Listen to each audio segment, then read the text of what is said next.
Hello বন্ধুরা, বেসামাল প্রেম চ্যানেলের তরফ থেকে আমি মাম্পি। আমাদের ভিডিওগুলোর নোটিফিকেশন সবার আগে পেতে হলে নিচে থাকা সাবস্ক্রাইব বাটনটি ক্লিক করে পাশে থাকা বেল আইকনটি প্রেস করে নিন।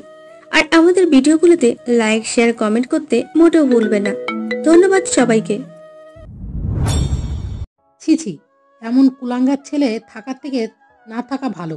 আমি ভাবতে পারছি না আমার পেটে সন্তান হয়ে কিভাবে সে এত জঘন্য কাজ করতে পারে। একরাশ ঘৃণা নিয়ে বলল রেহানা বেগম।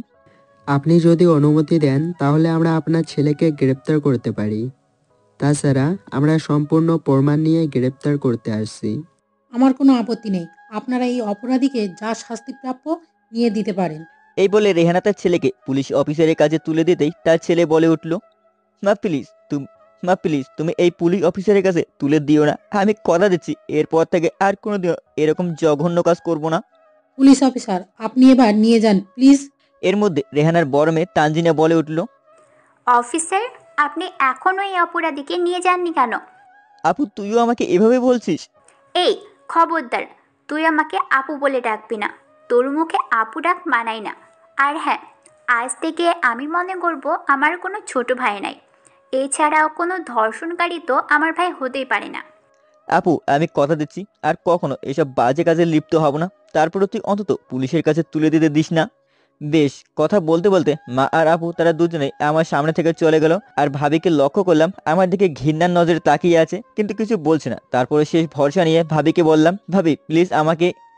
কথা বলতেই ভাবি আমার কথা থামিয়ে বলতে লাগলো, ছি ছি, তোমাকে অনেক ভালো ভেবেছিলাম, আর তুমি এমন একটি জঘন্য কাণ্ড করে বসবে আমার জানা ছিল না। আর হ্যাঁ, তোমাকে এসব বলে লাভ নেই। তোমার যা শাস্তি প্রাপ্য তা পাওয়ার দরকার, নয়তো তোমার মতন জানোয়ারগুলো যে সমাজে রেহাই পেয়ে যাবে। কি বললো শুনতে পেলে তো? এখন থানায় চলো, তোর উচিত শিক্ষাটাই দিব। আর কোনোদিন এসব জঘন্য কাজ করবি তো দূরের কথা, কল্পনাও করতে ভয় পাবি। পুলিশ অফিসার এই বলে আমাকে থানার উদ্দেশ্যে নিয়ে গেল। আপনারা হয়তো ভাবছেন একজন মা হয়ে তার ছেলেকে পুলিশের হাতে তুলে দিতে পারে এবং পরিবারের সবাই একই কাজ করলো তার সাথে। কেন করলো এসব? আচ্ছা এবার আসুন তাহলে ব্যাপারটা ক্লিয়ার করে দেই। আমি রনি হাসান, এবার ইন্টার সেকেন্ড ইয়ারে পড়ি। পরিবার বলতে সবাই আছে, মা, ভাইয়া, ভাবি, বড় আপু, শুধু বাবা বেঁচে নেই। আমি অনেক ছোট থাকতেই বাবা হার্ট অ্যাটাক হয়ে না ফেরত দেশে চলে যান। তখন থেকে এই পরিবারের সকল দায়িত্ব বড় ভাইয়া বহন করেন, তো সেই সব দেখাশোনা করে। আর ভাইয়া আপুর থেকে আমি ছোট, তো এর জন্য আমাকে সংসারে কোনো কাজ করতে হয় না। ভাইয়ের খুব ইচ্ছা আমাকে ভালো মতো লেখাপড়া করিয়ে ভালো একটা চাকরি ধরিয়ে দিবে। বেশ, আমাকে পড়াশোনা করতে দিল, আমি সেটার উপব্যবহার করলাম। মানে বুঝলেন না তো? শুনুন তাহলে। কলেজে বখাটে ছেলে থাকার মধ্যে জুবাইর, মিস্টার শামিম, তানবীর, আশরাফ আর আমি, তাদের মধ্যে একটু বেশি বখাটে বলা যেতে পারে। আমি অবশ্য বখাটে ছিলাম না, তবে কলেজ লাইফে পা রাখতেই হয়ে গেলাম। কথাই আছে না, সৎ জ্ঞানে স্বর্গবাস, অসৎ পথে সর্বনাশ, তেমনি আমার বেলাও সর্বনাশ হয়েছে। কলেজের প্রথম দিন, কাউকে তেমন চিনি না, তাই একাই বেঞ্চে বসে আছি। কিছুক্ষণ পর ক্লাস নেমে যেতেই একটা ছেলে ধাক্কা মেরে বলতে লাগলো, কি রে শালা, চোখ কি বাসায় রেখে আসছিস নাকি? দেখুন ভাইয়া, ঝামেলা আমি পছন্দ করি না, সুতরাং আমার সাথে বাজাইতে আইসেন না। ঝামেলা করলে তুই কি করবি? মারবি? মার আমাকে, মেরে দেখ। এই বলে আমাকে ধাক্কাতে লাগলো। বেশ, নিমিষে রাগ উঠে গেল। তারপর ধুমধাম কয়েকটা দিতেই নাক ফেটে গেল। তো সে আমার সাথে একা না পেরে তার বড় ভাইদেরকে ডাকতে গেল। আমি এইদিকে আমার মতো ক্লাস রুমে এসে মনোযোগ দিলাম। কিছুক্ষণ পর ক্লাস রুমে একটা ছেলে এসে বলতে লাগলো, রনিকে, আমি। এইদিকে আসো, তোমাকে বড় দেখতে চাইছে। একটু ভয় পেলাম, তারপরে বুকে সাহস নিয়ে তার সাথে বড় ভাইয়ের কাছে গেলাম। ওখানে যেতে নেহাল ভাইয়াকে দেখতে পেলাম, আমার বড় ভাইয়ের বন্ধু নেহাল। তো সেখানে গিয়ে দাঁড়াতেই নেহাল ভাইয়া বলল, কি রে রনি, তুই এখানে? ভাইয়া আপনি তো আমাকে ডেকে আনলেন। ওপাশ থেকে সেই ছেলেটি বলে উঠল, যাকে নাক ফাটিয়ে দিয়েছিলাম, সে বলল, ভাইয়া এ আমাকে নাক ফাটিয়ে দিয়েছে, এখন তার প্রতিশোধ নেবার পালা। এই বলে হাতে একটা লাঠি নিয়ে এগিয়ে আসতে লাগলো। বেশ, নেহাল ভাইয়া তাকে থামিয়ে বলল, আরে দাঁড়াও, আমার ফ্রেন্ডের ছোট ভাই, মানে আমারও ছোট ভাই, সুতরাং যা হয়েছে সব ভুলে গিয়ে ফ্রেন্ডশিপ কর যা। নেহাল ভাইয়া সেই ছেলেটিকে উদ্দেশ্য করে বলল, না ভাইয়া, পারবো না। যা বলছি। নেহাল ভাইয়া রেগে বলতেই সেই ছেলে আমার সাথে বন্ধুত্বের হাত বাড়িয়ে দিল। বেশ, নিমিষেই মামলা ডিসমিস হয়ে গেল। তারপর নেহাল ভাইয়া বলতে লাগলো, আজ থেকে তোরা বন্ধু, আর কোনোদিন যেন ঝামেলা পাকানোর চেষ্টা করবি না, কেমন? সবসময় বন্ধু হিসেবেই চলবি। নেহাল ভাইয়া এই বলে চলে গেল। তারপর আমি আগ বাড়িয়ে বলতে লাগলাম, সরি বন্ধু, আমার ভুল হয়ে গেছে। আচ্ছা চল, কোনো ব্যাপার না। তারপর লিজান এক এক করে জুবাইর, আশরাফ, মিস্টার শামীম তাদের সাথে পরিচয় করিয়ে দেয়। বেশ পেয়ে গেলাম বখাটে বন্ধু। তাদের সাথে চলাফেরা করতে করতে আমিও তাদের মতো হয়ে গেলাম। একদিন সবাই কলেজে আড্ডা দিচ্ছিলাম, এমন সময় শামীম বন্ধু বলে উঠলো, বন্ধু তোরা আমাকে হেল্প করতে পারবি? তোর কি হেল্প লাগবে আমাকে বল। বন্ধু আমার গার্লফ্রেন্ডের সঙ্গে রুম ডেট করবো, কিন্তু সাহস পাচ্ছি না। কিন্তু তোরা যদি একটু ব্যবস্থা করে দিতিস তাহলে খুব ভালো হতো রে। আরে চিন্তা করিস না, আমি ব্যবস্থা করে দেবো। দোস্ত বাঁচালি আমাকে। বেশ, শামীম মাঝে মধ্যে তার গার্লফ্রেন্ড নিয়ে আসতো আর আমি তার রুম ম্যানেজ করে দিতাম। হঠাৎ আমারও শামীমের মতো গার্লফ্রেন্ড নিয়ে রুম ডেট করতে মন চাইলো। তো সঙ্গে সঙ্গে মিমির কথা মনে পড়লো। আর মিমির সঙ্গে আমার 10ম শ্রেণী থেকেই প্রেম খুব ভালো চলছে, যার দরুন সুযোগটাও পেয়ে গেলাম। মেয়েটা খুব রূপবতী আর পাগলের মতো ভালোবাসে আমাকে। এছাড়া আমাদের কলেজেই পড়তো, সেম ইয়ার, সুযোগটাও অনেক। তো একদিন মিমিকে বললাম, মিমি চলো না আমরা রুম ডেট করি। মিমি হঠাৎ আমার কাছে এমন কথা শুনবে সে কল্পনাও করতে পারেনি। এতটা অবাক হয়েছিল। তো সেদিন আর আমার সাথে কোনো কথা না বলে চলে যায়। সেদিন আমিও তার এমন রিয়েকশন দেখে একটু ঘাবড়ে যাই। আর এদিকে আমার বখাটে বন্ধুদের কাছে যত শুনি আরো ব্যাপারটা ইজি মনে হতে লাগলো। আর দিন দিন মিমিকে কাছে পাওয়ার আশাটা বেড়েই চলছিল। তো একদিন আমার বখাটে বন্ধুদের কাছে ব্যাপারটা বললাম, তারা আমাকে প্ল্যানও বের করে দিল এবং আমিও তার সেই প্ল্যান অনুযায়ী মিমিকে নির্জন জায়গায় ভুলভাল বুঝিয়ে নিয়ে যাই। আর আমার সেই বখাটে বন্ধুরা একটা রুমও ব্যবস্থা করে রেখেছিল। তো মিমিকে সেই রুমে নিয়ে গেলাম। মিমি রুমে ঢুকতেই বুঝে গিয়েছিল কেন তাকে এখানে আনা হয়েছে। তো মিমি বলে উঠলো, আমার এখানে ভালো লাগছে না, বাসায় যাব, বাসায় নিয়ে যাও প্লিজ। সরি মিমি, আজ তা হচ্ছে না। সরি মানে?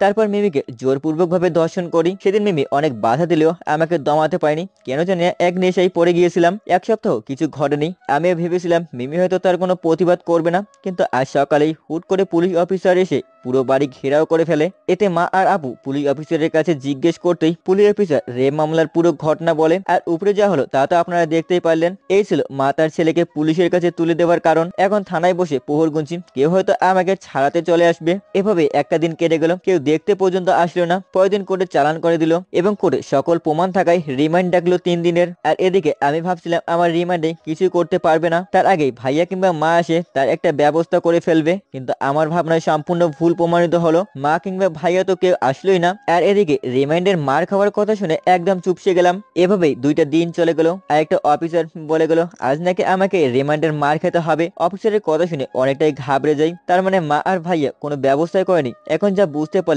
তারাও হয়তো আমার শাস্তিই কামনা করে, নয়তো কোনো না কোনো ভাবে আমাকে থানা থেকে ছাড়িয়ে নিয়ে যেত। চোখের জলটা মুছে সামনে তাকাতেই যে অফিসার আমাকে ধরেছিল সেই অফিসার এসে বলতে লাগলো, কিরে দেখলি তো, খারাপ মানুষের পেছনে তার পরিবারেরও থাকে না, সেটা বুঝলি তো? নিশ্চুপ। তোর অবস্থা দেখে অবশ্য খারাপ লাগছে, কিন্তু কি করব বল, তোকে যে শাস্তি পেতেই হবে। তুই যে মেয়ের সাথে অন্যায় করেছিস সেই মেয়েটা আমারও মেয়ে হতে পারতো। তাহলে একবার ভেবে দেখ, আমি কি তোকে ছেড়ে কথা বলতাম? কখনোই না। সুতরাং যার যারটা তার, অনেক বুঝিয়েছি। এখন চল, রিমান্ডের খাওয়ার জন্য প্রস্তুতি হয়ে নে। পুলিশ অফিসারের কথা শুনে মনকে সান্ত্বনা দিলাম। পাপের শাস্তি আমাকেই পেতে হবে। মিমি তো আমাকে অনেক ভালোবাসতো আর তার বিনিময়ে তাকে অনেকটাই ঠকালাম। এখন তার শাস্তি যে আমাকে ভোগ করতে হবে। বেশ, তারপর পুলিশ অফিসার আমাকে রিমান্ডের মার খাওয়াতে সেই রুমে নিয়ে গেল যেখানে মানুষকে টর্চার করে তার পাপের শাস্তি দেয়। সেখানে গিয়ে অনেক ভয় পেয়েও অসহ্যকর মানসিক টর্চার সহ্য করতে হলো 3 দিন। আর 3টা দিন আমার কাছে 3টা বছর বলে মনে হতে লাগলো। এভাবেই দেখতে দেখতে চলে গেল একটা মাস। এখন পর্যন্ত বাড়ি থেকে কেউ দেখতে আসেনি। আমি ভেবেছিলাম বাড়ি থেকে মনে হয় কেউ আর দেখতে আসবে না, ভরসায় শেষ হয়ে গিয়েছিল আমার। একদিন ভাবনার বিচ্ছেদ ঘটিয়ে ভাইয়া আমাকে দেখতে চলে আসলো। বেশ, আমার এখানে এসেই ভাইয়া বলতে লাগলো, ছি ছি, তোর মুখটাও দেখতে আমার ঘৃণা লাগছে। আমার ছোট ভাই হয়ে কিভাবে এই জঘন্য কাজ করতে পারলি? ভাইয়া তুমি আমার অবস্থা না দেখে এসব কথা বলছো? এই দেখো রিমান্ডের মার খেয়ে খেয়ে আমার অবস্থা একদম খারাপ হয়ে গেছে। অন্যায় যেহেতু করেছিস তখন তার শাস্তি তো পেতেই হবে। ভাইয়া আমাকে এখান থেকে নিয়ে চলো প্লিজ। তোকে নিয়ে আমার যা স্বপ্ন ছিল সব তো শেষ করে দিয়েছিস। এখন বাড়িতে নিয়ে যাব বলছিস, প্রশ্নই আসে না। তোর শাস্তি এখনো কিছু হয়নি। ভাইয়া এখানে একটা দিন যাচ্ছে আর আমার কাছে বছর বলে মনে হচ্ছে। এখন কিছু করার নেই। তুই শুধু আমাকে ঠগাস নাই, ঠগিয়েছিস পুরো পরিবার আর নিজেকেও। এসব বলে আমাকে আরো কষ্ট দিতে চলে এসেছো। তুই একবার ভাব, যে মেয়েটার সাথে এত বড় অন্যায় করেছিস তাদের অবস্থানটা এখন কেমন চলছে। নিশ্চুপ। খুব খারাপ লাগছে যে তোকে আমার ছোট ভাই বলে স্বীকার করতে। ভাইয়া মা আর আপু আমাকে দেখতে আসলো না? তোকে এখন আর আপনজন বলে মনে করে না তারা। অবশ্য তোর নিজের কৃতকর্মের জন্যই এসব হয়েছে। ভাইয়ের কাছ থেকে কথা শুনে নিজেকে আর কন্ট্রোল করতে পারলাম না, কান্নায় ভেঙে পড়লাম। ভাইয়া আমার কান্না দেখে বলল, এখন কান্না করে কি হবে বল? তাছাড়া একটু যদি ভাবতি অন্যায়টা করার আগে। ভাইয়া আমার ভুল হয়ে গেছে। আচ্ছা আজ তাহলে আসি রে। তাহলে তুমি তাদের মতো আমাকে থানায় রাখবে, ছাড়ানোর ব্যবস্থা করবে না? হ্যাঁ অবশ্যই করব। আর কতদিন পর? কথাবার্তা চলছে, 1 সপ্তাহ তোকে ছাড়িয়ে নিয়ে যাব। আজ ভাইয়ের কথা শুনে অনেকটাই পর বলে মনে হচ্ছে। এই ভাইয়ের কাছে যখন যা চাইতাম তাই দিত। আজ প্রায় 1 ধরে থানায় পড়ে আছি, এতদিন পরে এসেও আমাকে বলছে কিছুদিন পরে ছাড়িয়ে নিয়ে যাবে। পুলিশ অফিসার ঠিকই বলেছিল, খারাপ মানুষের পেছনে কখনো তার পরিবার থাকে না। আজ তার প্রমাণ হাড়ে হাড়ে টের পাচ্ছি। এভাবে প্রায় 3 মাস কেটে গেল। ভাইয়া মাঝে মধ্যে আসে আর বলে সামনের সপ্তাহে তোকে ছাড়িয়ে নিয়ে যাবো শিওর, কিন্তু কথা পর্যন্ত সীমাবদ্ধ থাকে, তা আর হয়ে ওঠে না। কিন্তু আজ সকালে ভাইয়া এসে আমাকে বলে গেছে আজই থানা থেকে ছাড়া পাবো, কিন্তু ভাইয়ের কথাতে আর বিশ্বাস হয় না। তার সেই কথা 3 মাস ধরে শুনে আসছি। হঠাৎ ভাইয়া এসে বলতে লাগলো, ছোট এডি হয়ে নে, তোর জামিন হয়ে গেছে।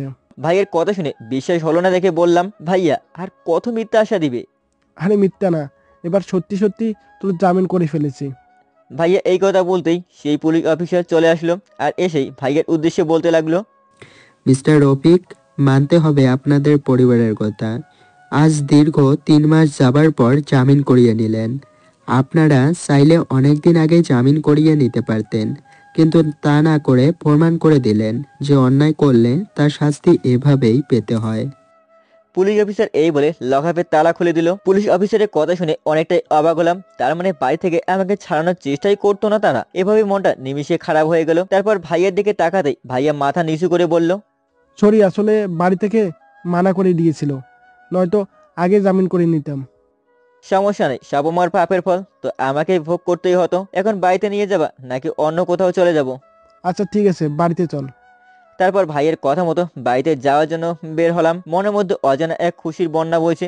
কতদিন পর বাড়িতে যাব, এভাবেই মনে এক প্রশান্তির খেলা খেলছে। এখন বাড়িতে গেলে হয়তো মা আপু সব রাগ ভুলে আমাকে ক্ষমা করে দিবে হয়তো। আপুর সাথে কতদিন কোনো ঝগড়া করি না। আগে তো কোনো না কোনো বিষয় নিয়ে রোজই ঝগড়া বসতো, খুব ভালোই দিন চলছিল তখন। এখন হয়তো আমার সাথে আগের মতো আগ বাড়িয়ে কোনো ঝগড়া করবে না। বেশ, এইসব ভাবতে ভাবতেই ভাইয়া বলে উঠলো, চল বাসায় এসে পড়ছি আমরা। হ্যাঁ বলো।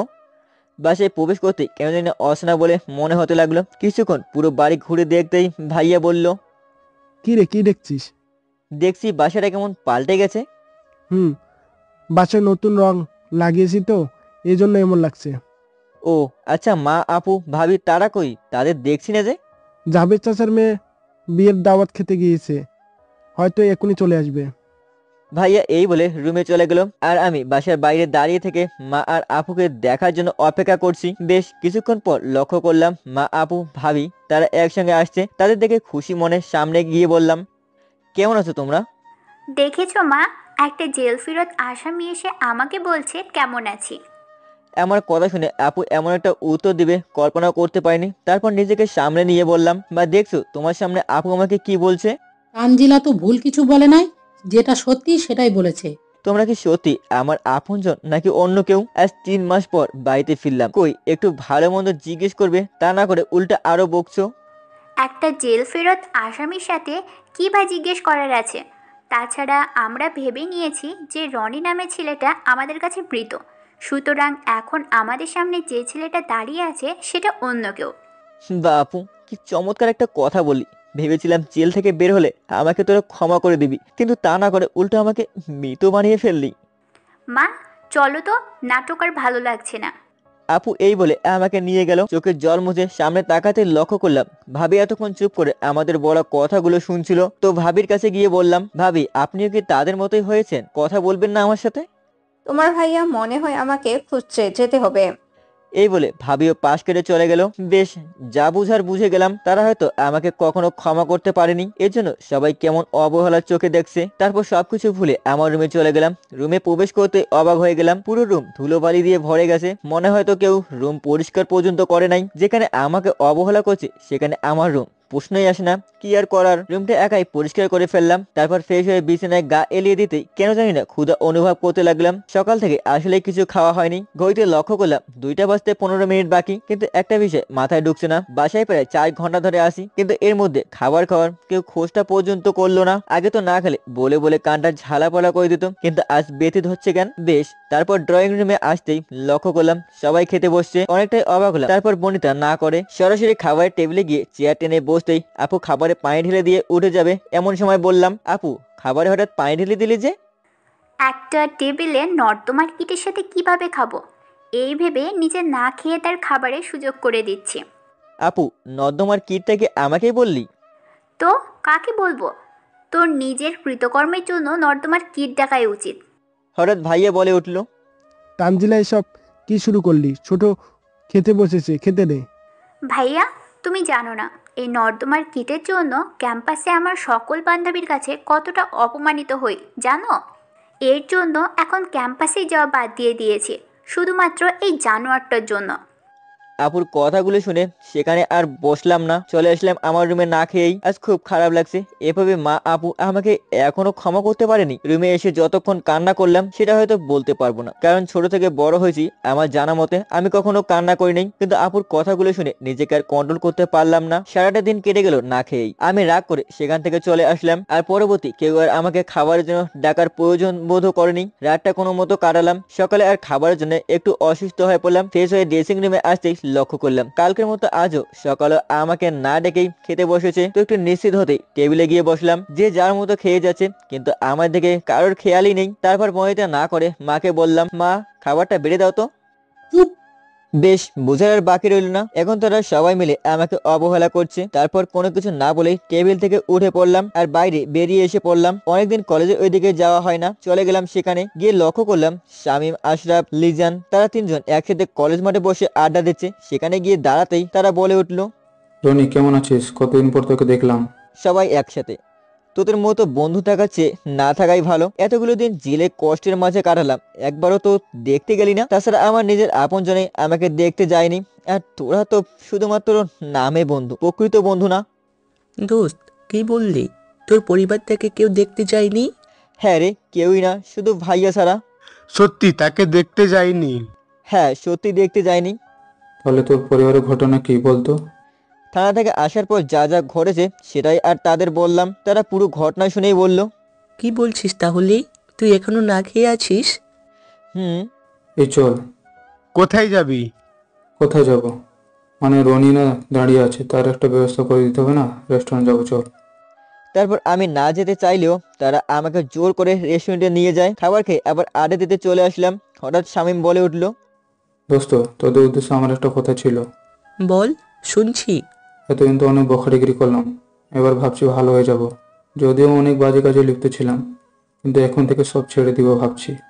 হ্যাঁ, আমিও ভাবছি ভালো হয়ে যাব। পরে না আবার রনির মতো আমাদেরকেও জেল খাটা লাগে। আশরাফ, লিজান একসাথে বলে উঠল, হ্যাঁ বন্ধু, আমিও চাই তোরা ভালো হয়ে যা, বখাটেগিরি ছেড়ে দে। আমি তো যতদিন বেঁচে আছি ততদিন ভালো হয়ে চলবো ভাবছি।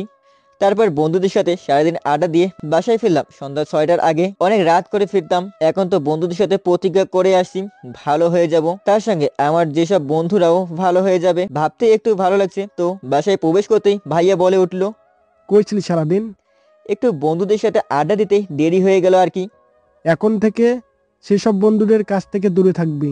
আর আমি একটা সিদ্ধান্ত নিয়েছি, মিমি এই বাড়ির বউ হবে।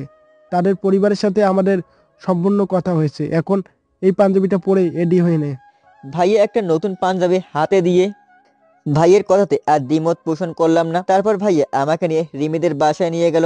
বেশ, বিয়েটা গোপনেই হয়ে গেল। বিয়ে ছোট কিংবা বড়, সব বিয়েতেই প্রায় আনন্দ উল্লাস থাকে, কিন্তু এই বিয়েতে তেমন কিছুই নেই। সবার মুখে কালো হয়ে আছে আর আমার দিকে ঘৃণার নজরে তাকাচ্ছে। বিয়ের সকল ঝামেলা মিটিয়ে মিমিকে নিয়ে বাড়িতে আসার পর সবাই মিমিকে পেয়ে খুশি হয়েছে। অবশ্য তাদের এই খুশি দেখে মনের মধ্যে এক অজানা খুশির বন্যা বয়েছে। হয়তো সব ভুলে মিমিকে নিয়ে সুখে শান্তিতে দিন কাটাতে পারবো এভাবে। তো সকল কিছুর পর অবসান ঘটিয়ে বাসর ঘরে গেলাম। রুমটা ফুলে সাজানো দেখে একটু ভালো লাগছে। রুমে মিমি আমার প্রবেশ দেখে বলল, আমি আপনার কি এমন ক্ষতি করেছিলাম যে আমাকে এই প্রতিদানটা দিলেন? মিমি হঠাৎ আমাকে দেখে কান্না জুড়ে দেবে সেটা কল্পনা করতে পারিনি। তারপর পরিস্থিতি মোকাবেলা করার জন্য বললাম, আমি তোমার কাছে কিভাবে ক্ষমা চাইবো সেই ভাষাটাই খুঁজে পাচ্ছি না। তারপরে বলছি, আমি আমার কৃত কর্মের জন্য খুবই লজ্জিত আর অনুতপ্ত। প্লিজ মিমি, আমাকে ক্ষমা করে দাও। বাহ, কি চমৎকার একটা কথা বললেন। আমার জীবনটা ধ্বংস করে এখন বলছেন খুবই লজ্জিত আর অনুতপ্ত। এসব কথা একটা ধর্ষণকারীর মুখে অন্তত মানায় না। তারপর কোনো কিছু না ভেবেই মিমির পা জড়িয়ে কান্না করে বলতে লাগলাম, মিমি, আমি খুব বড় ভুল করে ফেলেছি। তোমার ভালোবাসাকে ঠকিয়েছি। নিজের কৃত কর্মের জন্য রিমাইন্ডের 3টি অসহ্যকর মানসিক টর্চার সহ্য করতে হয়েছে আমাকে। তোমার সাথে অন্যায় করে আমাকে অনেক কষ্টের মাঝে চলতে হয়েছে। মিমি প্লিজ আমাকে ক্ষমা করে চল না, নতুন করে জীবন শুরু করি। এইসব নাটক আমার সাথে না করলে খুব খুশি হব। আর হ্যাঁ, আমার পাটা ছাড়ুন, অসহ্য লাগছে। তারপর চোখের পানিটা মুছে মিমিকে বললাম, মিমি, তুমি যদি আমাকে ক্ষমা না করো তাহলে যে অনুতপ্তই তিলে তিলে শেষ হয়ে যাব। প্লিজ আমাকে ক্ষমা করে দাও। কেবল তো শুরু, আপনার এখনো অনেক শাস্তি বাকি আছে। আর হ্যাঁ, একটা কথা তো বলাই হয়নি। কি কথা? এই বিয়েটা কেন হয়েছে জানেন? না, কেন? কারণ আমি 2 মাসের অন্তঃসত্ত্বা। আর আমার জানা মতে কেউ হয়তো এমন মেয়েকে বিয়ে করবে না। এর জন্য আপনার ভাইয়া সব জেনে বিয়ে করিয়ে দেই। হঠাৎ মিমির এমন কথায় মাথায় যেন আকাশ ভেঙে পড়লো। তারপর কিছুক্ষণ ভেবে মিমিকে বললাম, আমি সবকিছু মেনে নেব, তারপরে আমাকে ক্ষমা করে দাও। আর হ্যাঁ, কথা দিচ্ছি সবকিছু ছেড়ে দেবো, একদম ভালো হয়ে যাব। সেদিনের কথা জীবনেও ভুলবো না। নিজেকে কি মনে করেছেন কি আপনি? হ্যাঁ, অন্যায় করে পার পেয়ে যাবেন? কখনো না। আপনাকে তার চরম শাস্তি পেতে হবে। যেমনটা আমি রোজ রাতে কান্না করে বালিশ ভিজিয়েছি, আপনাকেও তেমন অবস্থায় ফেলবো। আর কি বললেন? সব কিছু ভুলে আপনাকে ক্ষমা করে মেনে নিব? ভুল ভাবছেন, তা আর কখনো সম্ভব না। তুমি না আগে আমাকে অনেক ভালোবাসতে, এখন কি আমাকে ভালোবাসো না? আগে ভালোবাসতাম, তখন তো আর জানতাম না যে এই ভালো চেহারার পেছনে একটা শয়তানের মুখোশ লেগে আছে। জানি না এই অন্যায় করার জন্য কতদিন আমাকে অনুতপ্তের আগুনে পুড়তে হবে, কিন্তু আমাকে একটা সুযোগ দাও নিজেকে ভালো করে তোমার সামনে উপস্থিত করার জন্য। সুযোগ দিলে কি আমার সেই সব আগের দিনগুলোর মতো করে দিতে পারবেন? নিশ্চুপ। কি হলো, চুপ হয়ে গেলেন কেন? আমি জানি আপনাকে শতবার বললেও আমার সেসব আগের হাসি খুশির দিনগুলো ফিরিয়ে দিতে পারবেন না। সুতরাং নতুন করে কোনো সুযোগ দিয়ে লাভ নাই। ভালো প্রেমিক হতে পাইনি ঠিকই, কিন্তু ভালো স্বামী হয়ে দেখাবো, কথা দিচ্ছি। সরি, আপনাকে আমি স্বামী বলে মেনে নিচ্ছি না।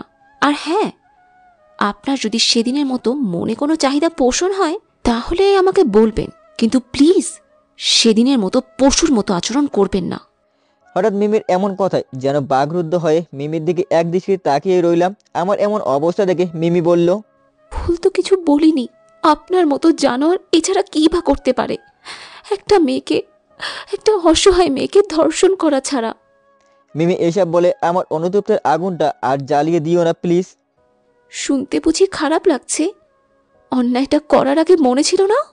বেশ, আর সহ্য করতে পারলাম না, বাইরে চলে আসলাম। কারণ সেখানে থাকলে মিমির বলা প্রত্যেকটা কথা আমার বুকে এসে আঘাত করছে। তারপর ভাবতে লাগলাম, হ্যাঁ আসলে আমি একটা ধর্ষণকারী। মিমির মতো ভালো একটা মেয়ের লাইফটা এভাবে শেষ করে দিতে পারলাম, এই কথা ভাবতে নিজেকে শেষ করে দিতে মন চাইছে। দেওয়ালের সাথে কয়েকটা আঘাত করতেই হাতে রক্ত ঝরতে শুরু করলো। সেদিকে আমার কোনো ভ্রুক্ষেপ নেই। আমি আমার নিজের হাতকে শাস্তি দিয়ে কিছুক্ষণ পর রুমে এই অবস্থায় যেতেই মিমি আমাকে দেখেই বলল, অযথা এসব নাটক না করলেও পারতেন।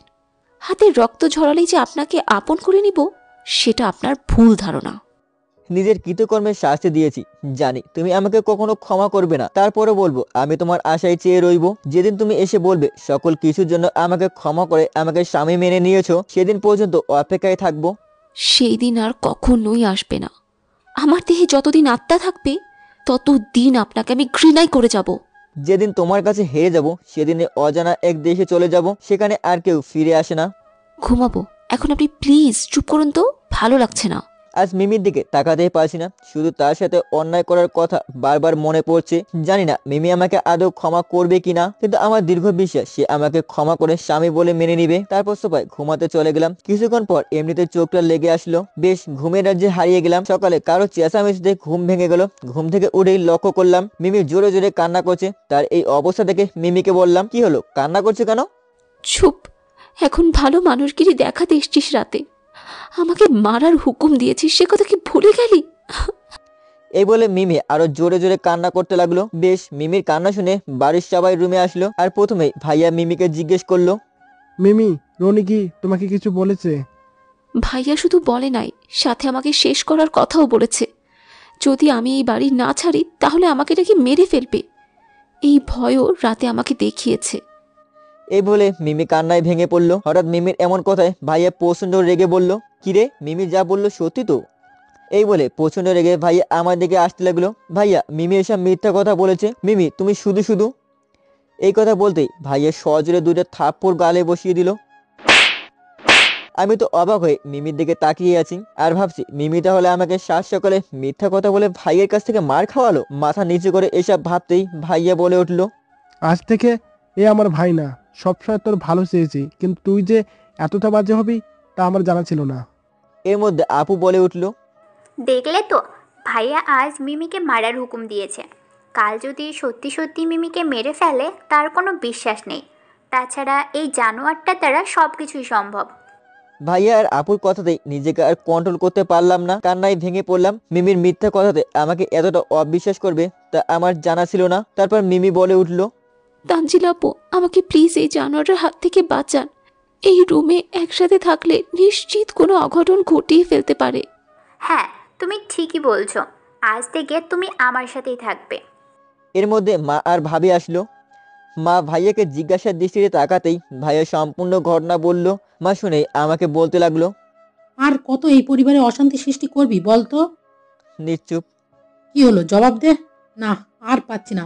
হে আল্লাহ, এক হয়তো আমাকে এই সংসার থেকে উঠাই নাও, নয়তো এই আপদটাকে উঠাই নাও। আল্লাহ কেন তোমাকে উঠাতে যাবে? একটু আগে বলে না আপুরটাকে উঠাইয়ে নিতে? তাই হবে মা। আমি যতটুকু শুনেছি, মা যদি তার সন্তানকে দোয়া করে সেটা নাকি খুব দ্রুত কাজ হয়ে যায়। আজ তুমি যে আমার মা হয়ে যে দোয়াটা আমাকে করলে, আশা করছি একদিন ঠিকই পূরণ হবে। এই বলে বাইরে চলে আসলাম। বাইরে নির্জন জায়গায় বসে ভাবতে লাগলাম, মিমি সাত সকালে ভাইয়াকে মিথ্যা কথা বলে আমাকে মার খাওয়ালো, হয়তো তার সাথে করা অন্যায়ের জন্য প্রতিশোধ নিচ্ছে। যদি মিমি আমার সাথে এভাবে প্রতিশোধ নিয়ে ভালো থাকতে পারে, সেটাতে আর বাধা দিব না। হাজার হোক, প্রথম দোষ তো আমারই ছিল। মিমি তো আমাকে কম ভালোবাসিনি। আমি আমার করা ভুলের মাসুল দিয়ে যাব। যেদিন সত্যি মিমি কিংবা আমার পরিবারের কাছে হেরে যাব, সেদিন না হয় না ফেরার দেশে চলে যাব। এসব ভেবে দুপুরে বাড়িতে গেলাম। রুমে প্রবেশ করতেই মিমি বলে উঠল, বলেছিলাম না, আপনার শাস্তির এখনো অনেক বাকি। এই কাজটা না করলেও পারতে। এমনিতে ভাইয়া আপু আমাকে দেখতে পায় না, আর আজ যা ঘটালে। কেবল তো শুরু। কি ভেবেছেন আমি আপনাকে এমনি ছেড়ে দিব? অসম্ভব, কখনোই না।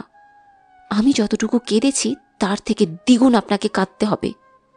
কেবল আপনার পরিবার থেকে আলাদা করলাম মাত্র, পরে না বুঝতে পারবেন কি ঘটে। একটা বার ভালো হওয়ার সুযোগটা দিয়েই দেখো। অসম্ভব, কখনোই না। তাহলে কি করতে চাও? আমার সাথে করা অন্যায়ের সঠিক বিচার করতে চাই। বিচারটাকে আমাকে শেষ করলেই সমাধান হবে?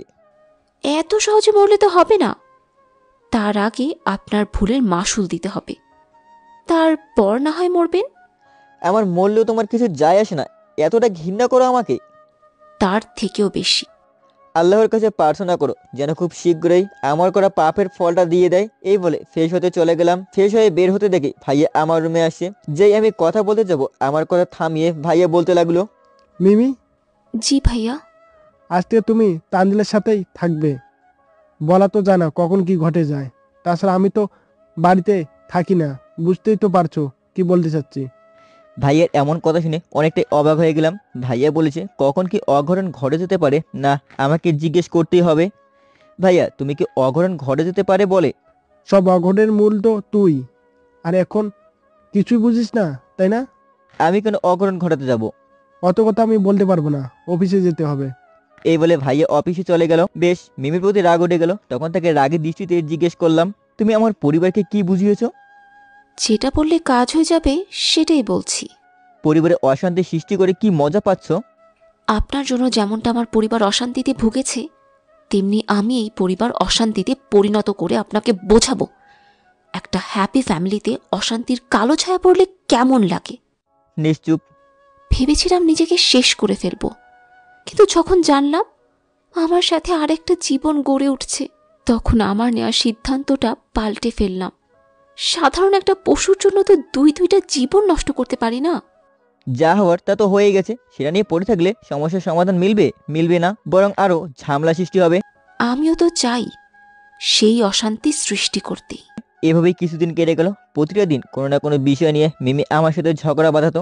যদিও মিমিকে কিছু বলতাম না, সেই আগ বাড়িয়ে আমার সাথে ঝগড়া সৃষ্টি করতো।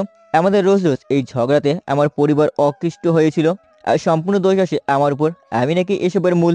তো একদিন রাতে ফেসবুকিং করছিলাম, হঠাৎ মিমি রুমে আসলো আর বলতে লাগলো, আজ থেকে আমি আর কোনো ঝগড়া বাঁধবো না। হঠাৎ মিমির এমন কথায় এতটা খুশি হয়েছিলাম যে বলে বোঝাতে পারবো না, কারণ আমিও মিমিকে ভালোবেসে ফেলেছিলাম আর তাকে নিয়ে আমার হাজারো স্বপ্ন বুনতে চেয়েছিলাম, কিন্তু সেটা আর হবার নাই। তো চলুন এবার গল্পে আসি। হঠাৎ সিদ্ধান্ত চেঞ্জ করলে যে? ভাবলাম আমার কত দিন তোমাকে কষ্ট দিব, তাছাড়া তুমি তো এখন আমার স্বামী, তোমাকে কষ্ট দিলে তো আমিও ভালো থাকতে পারবো না। তাহলে আমাকে ক্ষমা করে দিয়েছো? হ্যাঁ। মিমি মাথা নিচু করে বলতেই খুব শক্ত করে মিমিকে জড়িয়ে ধরলাম আর বলতে লাগলাম, এখন থেকে আমাদের পরিবারে আর কোনো অশান্তি ঢুকবে না, আমরা এই পরিবারকে আরো শান্তিতে ভরপুর করে দিব। হ্যাঁ, শান্তিতে ভরপুর করে দিব। মিমি আমাকে জড়িয়ে বলল। রাতে যখন ঘুমাতে যাব তখন মিমিকে বললাম, মিমি অনেক রাত হয়েছে, ঘুমাতে যাও। না, আমার স্বামীকে রেখে অন্য রুমেই ঘুমাতে যাব না। তাহলে? তোমার এখানেই থাকবো। ওকে, নো প্রবলেম। কিছুক্ষণ পর, মিমি আমার বুকে মাথা রেখো, তুমি কি সত্যি আমাকে ক্ষমা করে দিয়েছো? কেন, বিশ্বাস হচ্ছে না? এই বলে মিমি আমার কপালে কিস করলো। তোমার সাথে অন্যায় করে আমি অনেক অনুতপ্তে ভুগছি, শুধু ভেবেছি কখন মিমি আমাকে ক্ষমা করে আপন করে নিবে, এই আশায় পুহর গুনছি। আজ তার অবসান ঘটেছে। আমিও তোমাকে খুব মিস করেছি। আমাদের মাঝে যে নতুন অতিথি আসছে তাকে নিয়ে আমরা নতুন করে সংসার গড়ব। নিশ্চুপ। মিমি ঘুমিয়ে গেলে নাকি? না, ঘুমাইনি। বলো। কি বললাম শুনতেছে তো? সেটা আর হবে না। কি হবে না? মিমি কি যেন আস্তে করে বলল, সেটা জানার জন্য জিজ্ঞেস করলাম। না, তেমন কিছু না, ঘুমিয়ে পড়ো। এ বলে মিমি ঘুমিয়ে পড়ল। তো কোনো কিছু না ভেবে আমিও ঘুমিয়ে পড়লাম। সকালে কারো কান্নার আওয়াজে ঘুম ভেঙে গেল। তো ঘুম থেকে উঠে লক্ষ্য করলাম মিমির শরীরে বিভিন্ন জায়গায় কাটা, মনে হয়তো বিলেত দিয়ে তার শরীর কাটা আর অনেক রক্ত পড়ছে। তার এমন অবস্থা থেকে ঘাবড়ে গিয়ে বললাম, মিমি তোমার এই অবস্থা কি করে হলো? কেন, আমি নিজেই এই অবস্থা করেছি। কিন্তু কেন পাগলের মতো নিজের শরীর কাটতে গেলে? ছোট্ট একটা নাটক করার জন্য। নাটক মানে? এবার দেখ তোকে কেমন শায়েস্তা করি।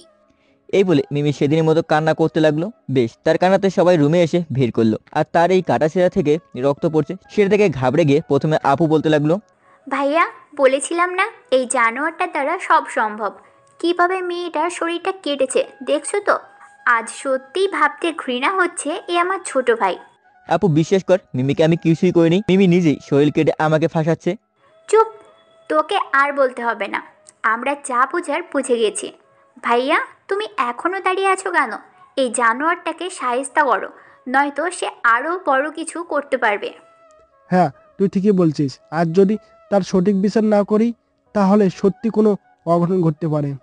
এই বলে ভাইয়া ব্লেড খুলে উল্টাপাল্টা মারতে লাগলো, আর আমি পাথরের মতো দাঁড়িয়ে থেকে মারগুলো সহ্য করছি। এক পর্যায়ে ভাইয়া মারা বাদ দিয়ে বলতে লাগলো, আজ থেকে এই বাড়ির খাওয়া দাওয়া সব কিছু ওর জন্য বন্ধ। তাছাড়া আমি কোনো অমানুষকে আমার টাকা পয়সা দিয়ে ভর করতে পারবো না।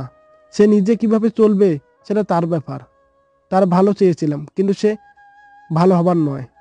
ভাইয়া এই বলে রাগে গজগজ করতে চলে গেল। ভাইয়ের মারগুলো যতটা না লেগেছে তার থেকে তার বলা প্রত্যেকটা কথা আমার বুকে বাজছে, আর চোখ দিয়ে অঝরে জল পড়ছে, কিন্তু শব্দ হচ্ছে না। ছোট থেকে বড় হয়েছি, কোনোদিন ভাইয়া একটা থাপ্পড়ও মারেনি। আজ মিমির মিথ্যা অভিনয়ে হার মেনে গেল। তারপর লক্ষ্য করলাম ভাবি মিমিকে নিয়ে যাচ্ছে, আর মিমি আমার দিকে কেমন বিশ্বজয় করার মতো একটা মুচকে হাসি দিয়ে ভাবির সাথে চলে গেল। আপু সবার শেষে আমাকে কি জানি বলতে চেয়েও বলতে পারলো না। যে দরজায় পা রাখতে যাবো এমন সময় হুট করে আপু পা জড়িয়ে কান্না করে বলতে লাগলো, আপুরে বিশ্বাস কর, আমি মিমিকে কিছুই করিনি, তাছাড়া ভালো হওয়ার জন্য প্রতিজ্ঞা করেছিলাম। পাছাড়, তোকে আমার ছোট ভাই বলে স্বীকার করতেও ঘৃণা হচ্ছে। একটা মেয়েকে তুই আর কত কষ্ট দিতে পারিস বলতো? আমি মানছি যেটা আগে করেছি সেটা অনেক বড় ভুল হয়ে গেছে, কিন্তু বিশ্বাস কর মিমি শরীরে যে ব্লেড দিয়ে হয়েছে সেগুলো নিজেই কেটে আমাকে ফাঁসাচ্ছে। তুই আমার পাছাড় তো, অনেক মিথ্যা কথা বলছিস। আর না, তাছাড়া নিজের শরীরকেও এভাবে কাটে না যেভাবে তুই মিমির শরীর কেটেছিস, আর তোর কথাতে কেউ বিশ্বাসও করবে না। আপু ভাইয়াকে বলে আমার উপর রাগটা ভাঙিয়ে দিস, ভাইয়াকে ছাড়া আমি যে অচল। যেটার জন্য এতক্ষণ আমার পা ধরেছিলি সেটা আর হচ্ছে না। তাছাড়া তোর পক্ষ নিলে একটা ধর্ষণকারী শাস্তি থেকে বেঁচে যাবে, আর আমি চাই না একটা ধর্ষণকারী বেঁচে যাক, সে হোক আমার আপন ছোট ভাই। আপু অন্যদিকে তাকিয়ে বলল, আপু তোরা আমাকে এভাবে অবহেলা করতে শুরু করবি সেটা আমার জানা ছিল না। খারাপ মানুষকে সবাই অবহেলাই করে। আপু এই বলে চলে গেল। এদিকে আমি ভাবতে লাগলাম শুধু একটা ভুলের জন্য আমার লাইফটা এলোমেলো হয়ে গেল। বেশ এইভাবে একটা মাস চলে গেল, আর একদিনে আমার বাড়ি থেকে একবারে খাবার বন্ধ করে ফেলেছে, আর একবারও কেউ খোঁজ খবরও নেয়নি কি খেলাম না। সবাই সমানভাবে অবহেলা করতে শুরু করেছে, আর এদিকে বন্ধুদের কাছে ধার দেনা করে চলছি। তো একদিন বাইরে বের হতে যাবো, এমন সময় ভাইয়া ভাবি মা আপু মিমি তারা সবাই টেবিলে বসে খাবার খাচ্ছে আর গল্প করছে। কাল তানজিলাকে পাত্র দেখতে আসবে, তোমরা সবাই তানজিলাকে আর এই বাসাটা গোছগাছ করে রেখো। ভাইয়া আপনি কোনো টেনশন করবেন না, আমি আর ভাবি মিলে সব কিছু সামলে নিব। আচ্ছা ঠিক আছে। তাদের কথা তখন দাঁড়িয়ে থেকে সব শুনলাম, কিছু বললাম না, বাইরে চলে আসলাম। আজ শুধু একটা কথা ভেবে খারাপ লাগছে, বড় অপুকে পাত্রপক্ষ দেখতে আসবে, অথচ আমাকে কিছুই জানানোর প্রয়োজন বোধ মনে করলো না। মনে করেই বা কি হবে, তারা কেউ তো আর আমার সাথে কথা বলে না। বেশ দেখতে দেখতে আপুর বিয়ে সবকিছু ঠিকঠাক হয়ে গেল। সামনের সপ্তাহে তার বিয়ে, ছেলে ইঞ্জিনিয়ার, পরিবারের ব্যাকগ্রাউন্ডও ভালোই। জানলাম এর মধ্যে আমার কথা তারা ভুলে গেছে আপুর বিয়ে নিয়ে, অথচ সবাই মেধে আছে, কিন্তু আমি সেই আগের মতোই আছি। কেউ একবার জিজ্ঞাসা করার প্রয়োজন বোধ মনে করলো না। আজ আপুর বিয়ে হচ্ছে, অথচ আমাকে জানানোর প্রয়োজন বোধ মনে করলো না। আমি আমার মতো বাড়িতে ফিরলাম রাত 10টায়। এতক্ষণে হয়তো বিয়ের সব ধুমধাম শেষ। দরজায় পা রাখতে লক্ষ্য করলাম মা কান্না করছে, আপুও বাড়িতে নেই। তাহলে কি আপু সত্যি আমাকে কিছু না জানিয়ে চলে গেল? আজ খুব জানতে ইচ্ছে করছে, মানুষের মাঝে কি ভুল ত্রুটি হতে পারে না? এ বলে এতটা অবহেলা করতেই হয়? না হয় আজকের পর থেকে আর কখনো এ বাড়িতে কারোর সাথে কথা বলবো না, আমি আমার মতোই থাকবো। এভাবে তাদের কিছু না বলে পাশ কেটে আমার রুমে চলে আসলাম। কিছুক্ষণ পর কে একজন আমার দরজায় নক করলো। সেটা দেখার জন্য দরজা খুলে দেখতেই অবাক হয়ে বলতে লাগলাম, ভাবি আপনি এতদিন পর আমার রুমে আসলেন যে? না মানে তোমার ভাইয়া আমাকে পাঠিয়েছে। কেন? কাল তোমার তানজিলা আপুকে আনতে যাওয়া লাগবে সেটা জানানোর জন্য বললো আর কি। ভাবির কথা শুনে কিছুটা পাগলের মতো হেসে দিলাম। হাসছো যে? ভাবি সব আয়োজন তো আমাকে ছাড়াই করছেন, আমাকে জানানোর প্রয়োজন বোধ মনে করেননি। আর আপু আজ চলে গেল, অথচ আমাকে কিছুই বলে গেল না। তাহলে নির্লজ্জের মতো সেই বিয়েতে আমাকে যেতে হবে? নিশ্চুপ। আপনি বরং ভাইয়াকে গিয়ে বলুন আমাকে ছাড়াই যেন বাকি অনুষ্ঠান শেষ করে দেয়। ভাবি আমার কথা শুনে দ্বিতীয় কোনো কথা বলেনি, চলে গেল। দরজা লাগিয়ে ঘুমিয়ে পড়লাম। সকালে কে জানি দরজায় ধাক্কাতে লাগলো। দরজা খুলে দেখি ভাবি। তখন তাকে বললাম, ভাবি কিছু বলবেন? না মানে তোমার ভাইয়া ডেকেছে। তাকে গিয়ে বলেন আমার কাজ আছে, যেতে পারবো না। এই বলে দরজা লাগিয়ে ঘুমিয়ে পড়লাম। এখন হয়তো ভাইয়া বুঝতে পারছে আমাকে ছাড়া এই অনুষ্ঠানটা করা তার ভুল হয়েছে, এর জন্য এখন আমাকে ডাকছে। তারপর আর কিছুক্ষণ ঘুমিয়ে 10টার দিকে ফ্রেশ হয়ে বের হব। এমন সময় মা ডাক দিল। সেই 4 মাস পর তো শুনিও না শোনার ভান করে চলে যেতে ধরি দেখে আবারও ডাক দিল। তখন তার ডাকে সাড়া দিলাম। মা কিছু বলবা? কোথায় যাচ্ছিস? বাইরে একটু ঘুরতে। তোর আপুকে আনতে যাচ্ছিস না? আমার না গেলেও চলবে, তাছাড়া ভাইয়া ভাবি তারা তো আছেই, তাদেরকে পাঠিয়ে দাও। তুই গেলে একটু ভালো হতো। না মা, ওখানে গেলে আবার আরো ঝামেলা হবে, যেটার কারণে তোমরা আমাকে কিছুই বলোনি। তোমরা বরং আপুকে আনতে চলে যাও, আমার সেখানে না গেলেও চলবে। এভাবে কিছুদিন আরো কেটে গেল। এখন ভাবতে লাগলাম আর কতদিন বন্ধুদের কাছে ধার দেনা করে চলবো? না, আমাকে একটা চাকরির ব্যবস্থা করতে হবে, যেই ভাবা সেই কাজ। তো কিছুদিন ঘোরাঘুরি করার পর ভাগ্যক্রমে পেয়ে গেলাম এক বড় ভাইয়ের মাধ্যমে পেয়ে গেলাম একটা চাকরি। বেশ এখন আমার দিনকাল ভালোই যাচ্ছে। সকালে অফিসে যাচ্ছি আর রাতে ফিরছি। নিজেকে যতটা পারছি ব্যস্ততার মাঝে ডুবিয়ে রাখছি, এতে বাড়ির কারোর সাথে প্রায় দেখাই হয় না। আর এদিকে মিমির শরীরে পরিবর্তন আসতে শুরু করেছে, তার সাথে অবশ্য কথাই হয় না আজ প্রায় 4 মাস ধরে। আমি আর আগ বাড়িয়ে কথা বলি না। অনেক তো চেষ্টা করছি মিমিকে নিয়ে সুখে শান্তিতে থাকতে, কিন্তু সেটার বিপরীত হয় দেখে আর কোনো চেষ্টা করে দেখিনি।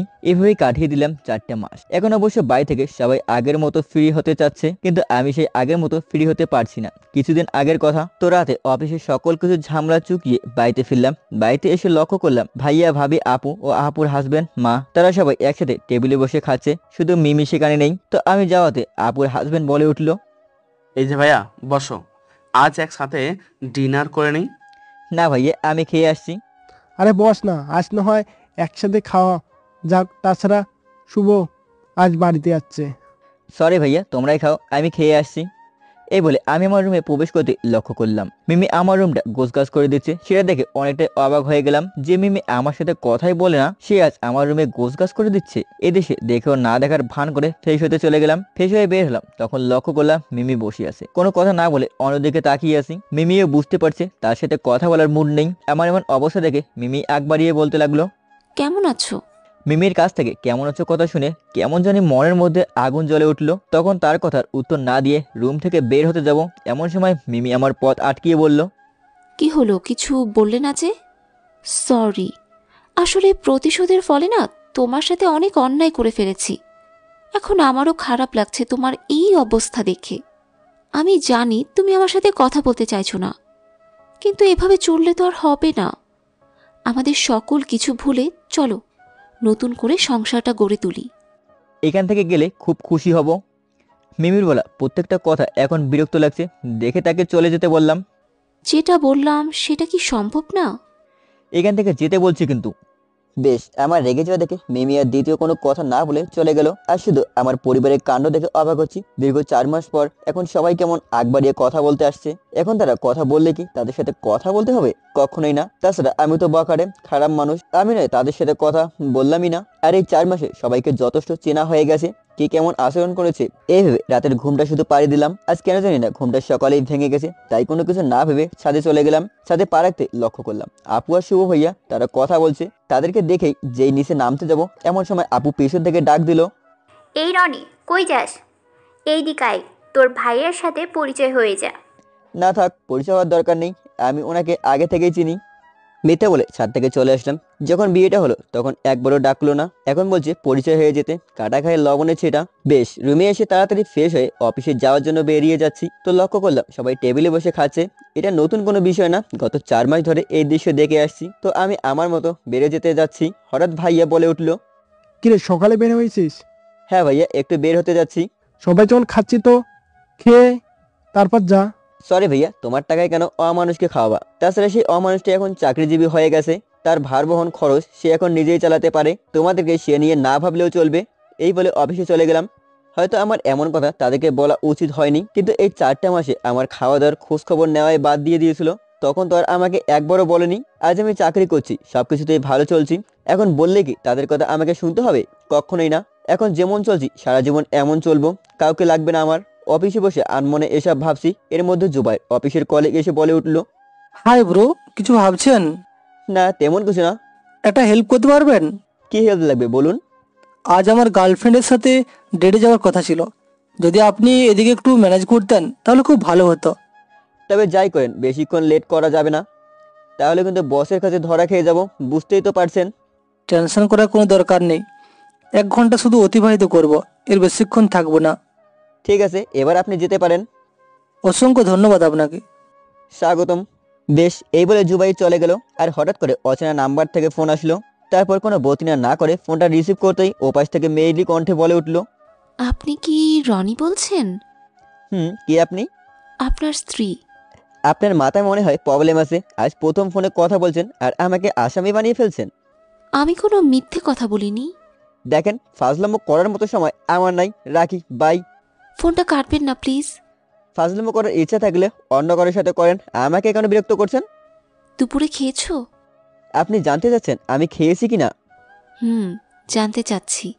কি আজব পৃথিবী, আপনজনরাই কখনো ফোন দিয়ে জিজ্ঞেস করে না খেয়েছি কিনা, আর আপনি আজই প্রথম ফোন দিয়ে জিজ্ঞেস করছেন দুপুরে খেয়েছি কিনা। খুব অদ্ভুত এই দুনিয়া। এই কথা বলতে ওপাশ থেকে কান্নার আওয়াজ ভেসে যাচ্ছে, শুনেই তাকে জিজ্ঞেস করলাম, আপনি কি কান্না করছেন? অনেক ভুল হয়ে গেছে, ক্ষমা করে দিও প্লিজ। হঠাৎ অচেনা মেয়ে কান্না করে বলতে কেমন জানি মনের মধ্যে সন্দেহ কাজ করলো। তো আবারও জিজ্ঞেস করলাম, আচ্ছা আপনি কে বলুন তো, কান্না করে আমার কাছে ক্ষমা চাচ্ছেন? আমি মিমি। হঠাৎ মিমির নাম শুনে নিমিষেই রাগ উঠে গেল। তখন তাকে বললাম, তুমি তাহলে এতক্ষণ অচেনা মেয়ের কণ্ঠে ধরে কথা বলছিলে? প্লিজ ফোনটা রেখো না, আমি জানতাম প্রথমে পরিচয় দিলে তুমি আমার সাথে কথা বলতে না, এর জন্য অচেনা মেয়ের কণ্ঠ ধরে কথা বলছিলাম। তো আমাকে ফোন দেওয়ার মানে কি? তোমাকে পরিবার থেকে আলাদা করে মোটেও ঠিক কাজ করিনি, তাছাড়া তোমার এই অবস্থার জন্য তো আমিই দায়ী। তুমি তো ঠিক কাজই করছো। হ্যাঁ, যাই হোক, তোমার সাথে করা অন্যায়ের প্রতিশোধ নিচ্ছ। আমার জানা মতে তোমার যথেষ্ট প্রতিশোধ নেওয়া হয়ে গেছে, তো এখন কি আরো প্রতিশোধ নিতে চাও? না। তাহলে? তুমি তো আগে অনেক বলেছিলে নতুন করে সংসার গড়ে তুলতে, কিন্তু আমি শুনিনি। আজ আমি নিজে বলছি, চলো না অতীত ভুলে নতুন করে আমাদের জীবনটা স্থাপন করি। কেন একটা ধর্ষণকার নিয়ে সংসার বাঁধার ইচ্ছে পোষণ করছো? আগে যেমন প্রতিনিয়ত আমাকে অবহেলা করে গেছো, এখনো তাই করে যাও। কেননা তেলে আর জলে সেটা কখনো মিশবে না, সেটা যতই চেষ্টা করো। এই বলে ফোনটা কেটে দিলাম। মিমি এখন হয়তো তার ভুল বুঝতে পারছে, কিন্তু সেটা খুব দেরি হয়ে গেছে। এখন শতবার বললেও মিমি সেই সুযোগ পাবে না। তার জন্য আমাকে অনেক কষ্টের মাঝে সময় অতিবাহিত করতে হয়েছে, সেটা কখনো ভুলবো না। এভাবেই দিনকাল চলতে লাগলো। আর এদিকে মিমির চেহারায় মাতৃত্বের রূপ নিয়েছে। মিমির গর্ভবতী অবস্থায় যা লাগে সেটা এনে দেই, কিন্তু কখনো তার সাথে কথা বলি না। এই নিয়ে মিমি অনেকবার কান্নাকাটি করতো। মাঝে মধ্যে মনে হয় সবকিছু ভুলে মেনে নেই, কিন্তু আগে তার করা অবহেলার কথাগুলো নিমিষেই মনে পড়ে যায়, আর তখন তার দিকে তাকাতেই মন চায় না। এভাবেই 9টা মাস কেটে গেল। এখন আমি আমার রাগ অভিমান নিয়ে আসি। বাড়ির সবাই এখন আমার সাথে আগ বাড়িয়ে কথা বলে, কিন্তু তাদের কথাতে তেমন একটা পাত্তা দেই না। কিন্তু কেন জানি না মার সাথে কথা না বলে থাকতে পারি না। এর জন্য মার সাথে একটু কথা বলি। প্রত্যেকটা দিন শুরু হয় মিমির কান্না শুনে। সেদিনের ঘটনা, অফিসে যাওয়ার সময়। অফিসে যাচ্ছ? নিশ্চুপ। এইভাবে আর কতদিন আমার সাথে কথা না বলে থাকবে বলো তো? আমাকে অফিস যেতে হবে। শুধু অফিস আর অফিস। এইদিকে যে আমি ভালো নেই সেটা কি দেখছো না? নিশ্চুপ। প্লিজ এইভাবে নিশ্চুপ থেকে আর আমাকে কষ্ট দিও না। তুমি আমার কাছে প্রতিশোধ নিতে আসছিলে, আর তোমার প্রতিশোধ নেওয়া হয়ে গেছে। এখন তুমি নতুন করে কি বোঝাতে চাচ্ছ? সবকিছু ভুলে তোমাকে মেনে নিব? হ্যাঁ, নিলে ক্ষতি কি? ক্ষতি করার কথা বলছো? আমার রঙিন জীবনটা এখন সাদা কালোতে পরিণত হয়ে গেছে শুধুমাত্র তোমার কারণে। আমি শুধু একটা ভুল করেছি, তার বিনিময়ে জেল থেকে শুরু করে নিজের পরিবার পর্যন্ত আমাকে অবহেলা করেছে। সেদিনের কথা আমি ভুলে যাব? কখনো না। প্রথমে তো তোমাকে কম অনুরোধ করিনি, সবসময় তোমার কাছে হাত জোর করে ক্ষমা চেয়েছিলাম, আর বলেছিলাম চলো না মিমি সবকিছু ভুলে নতুন করে সংসার গড়ে তুলি। কিন্তু তুমি আমাকে প্রতিনিয়ত ঘৃণা আর অবহেলা করে গেছো। এছাড়া তুমি তো আমাকে অনেক ভালোবাসতে এক সময়, সে কথা ভেবে কি ক্ষমা করে মেনে নিতে পারতে না? ঠিকই পারতে, কিন্তু তোমার মনে প্রতিশোধকে সবসময় প্রাধান্য দিয়ে আসছো। এখন তো তোমার প্রতিশোধ নেওয়া শেষ, এখন কেন বলছো মেনে নিতে? সবকিছুর একটা সীমাবদ্ধ থাকে, আর সেটা তুমি অতিক্রম করেছো। তাহলে আমাদের সন্তানের কি হবে? মেরে ফেলবো তাকে? আমি কি তোমাকে সে কথা একবারও বলেছি? তাহলে সে আমার কাছেই থাকবে। আমার কি হবে? আগে যেমন আমাকে ঘৃণা আর অবহেলা করে গেছো, সেটাই করবে। এটাই কি আমার সমাধান হবে? তাছাড়া এক কাজ করতে পারো। কি? কাগজে কলমে আমরা যেহেতু স্বামী স্ত্রী, তবে কখনো তোমাকে স্ত্রী বলে মেনে নিব না। সেটা হলে তুমি আমার কাছেই থাকতে পারবে। আমার কথা শুনে মিমি কান্না করে বলল, আমি তোমার কথাতে রাজি, তারপরও এভাবে আর তোমার কাছ থেকে দূরে সরে থাকতে পারবো না। বেশ। মিমিকে নিয়ে একসাথে নিচে থাকলেও কখনো ভুলেও তার দিকে তাকাই না। মিমি অনেক চেষ্টা করে আমার মন জয় করার জন্য, কিন্তু তার এসব কাজে কখনো পাত্তা দেই না, এড়িয়ে চলি। আজ যেহেতু শুক্রবার বাড়িতেই থাকতে হচ্ছে, তো সাথে দাঁড়িয়ে থেকে ফেসবুকিং করছিলাম। হঠাৎ আপু এসে বলতে লাগলো, কি রে, কেমন আছিস? ভালো। এই বলে ফোনে আবার মনোযোগ দিতে লাগলাম। আজ কতদিন পর বাড়িতে আসলাম, আমাকে কিছু জিজ্ঞেস করবি না? জিজ্ঞেস করার মতো সময় আমার কাছে নেই। এই বলে আমার রুমে চলে আসলাম।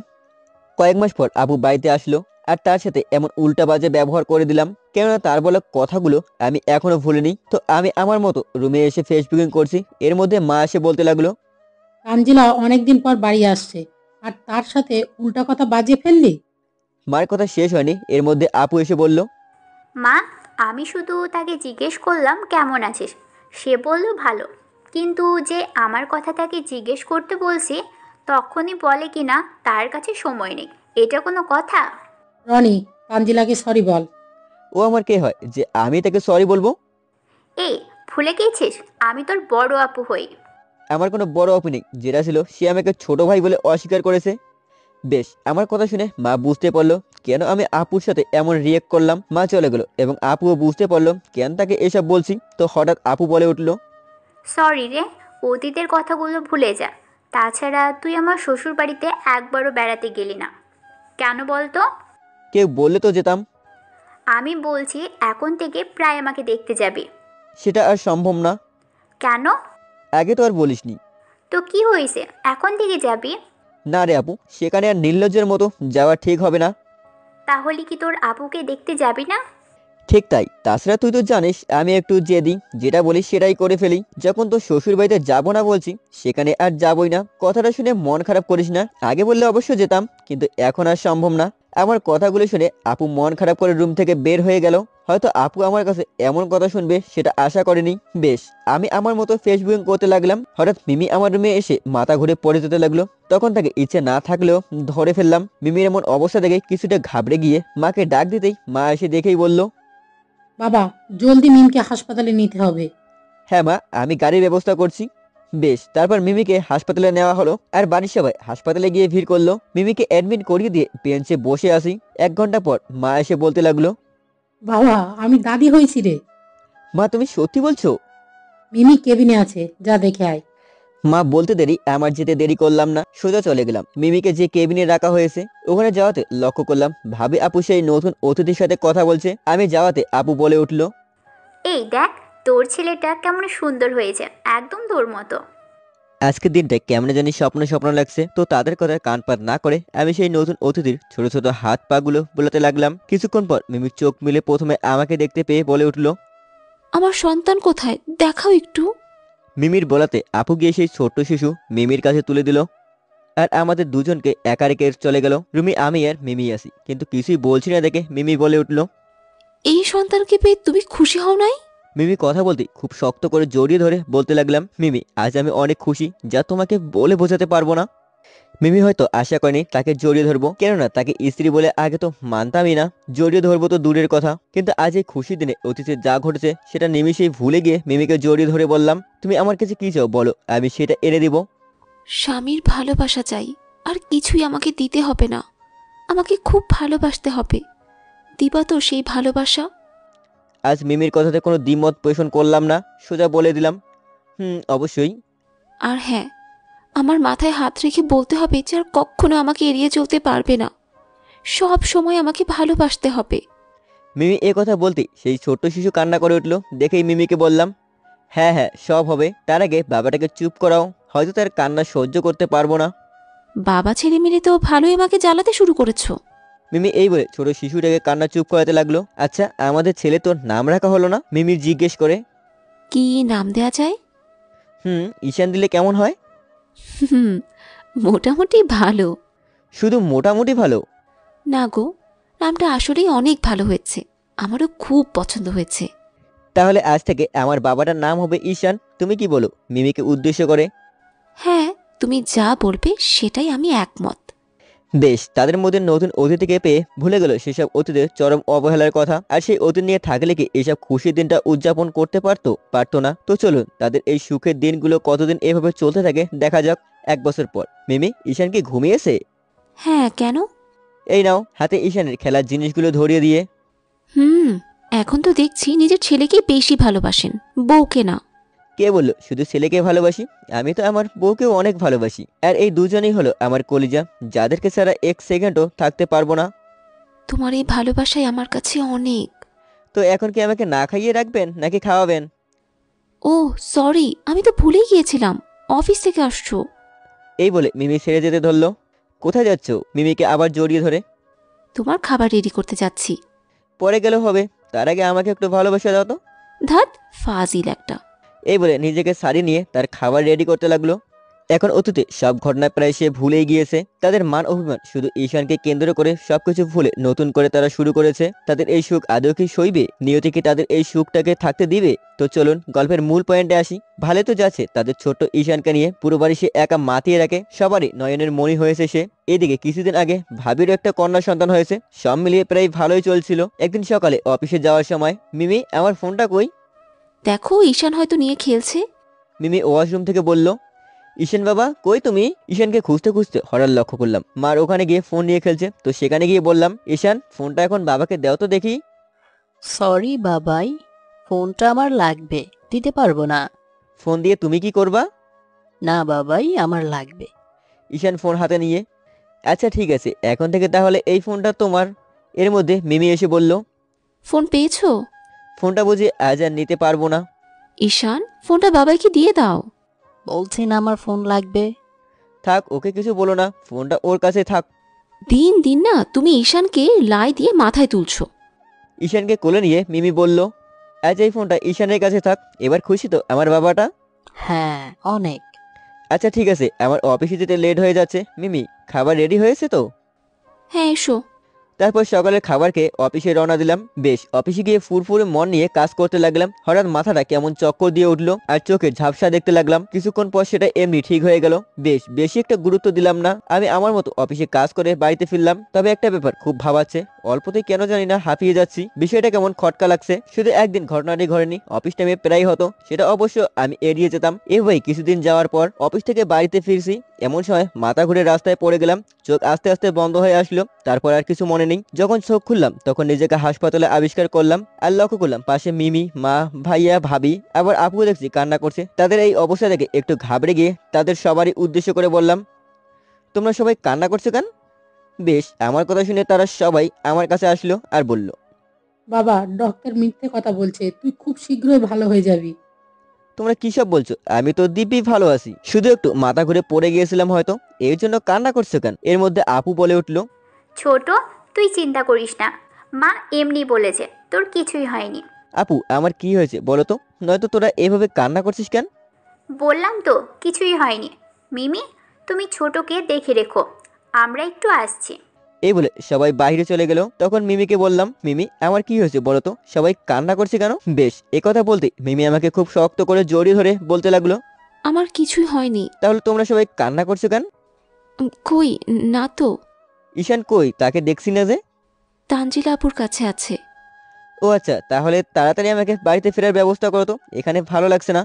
ডক্টর বলেছে আর 2 দিন তোমাকে এখানে থাকতে হবে। তোর ভালো লাগে না এখানে? 2 দিন তো এমনিই কেটে যাবে। বেশ, তারপর একটা দিন কোনো মতে কেটে গেল। তারপর বাড়ি চলে আসলাম। যদিও হাসপাতালে আমাকে থাকতে বলা হয়েছে, কিন্তু ওখানে থাকতে আমার কাছে আনইজি লাগছে দেখে বাড়িতে চলে আসলাম। বাড়িতে এসে লক্ষ্য করলাম সবাই কেমন নীরব হয়ে আছে, আগের মতো কারো মুখে হাসির রেখা নেই। মিমিও কেমন সবসময় আড়ালে কান্না করে। যদি কখনো তাকে জিজ্ঞেস করা হয় কেন কান্না করছো, তখন মিমি সেটা না বলে এড়িয়ে যায়। বাড়িতে সবার এমন কান্না দেখে কেন জানি না মনে হতে লাগলো তারা কোনো একটা বিষয় আমার কাছে লুকাচ্ছে। এভাবেই আরো কিছুদিন কেটে গেল। নিজের মধ্যে অনেক পরিবর্তন আসতে লাগলো, যেটা আগে কখনো ছিল না। অফিসে গেলে বেশিক্ষণ কাজ করতে পারি না, অল্পতেই হাঁপিয়ে যাই। মাঝে মধ্যে চোখ আন্ধার দেখায়, সবকিছুতে কেমন ঝাপসা দেখি, আর মাঝে মধ্যে মাথা ব্যথা উঠে, সেটা অসহ্যকর যন্ত্রণা করে।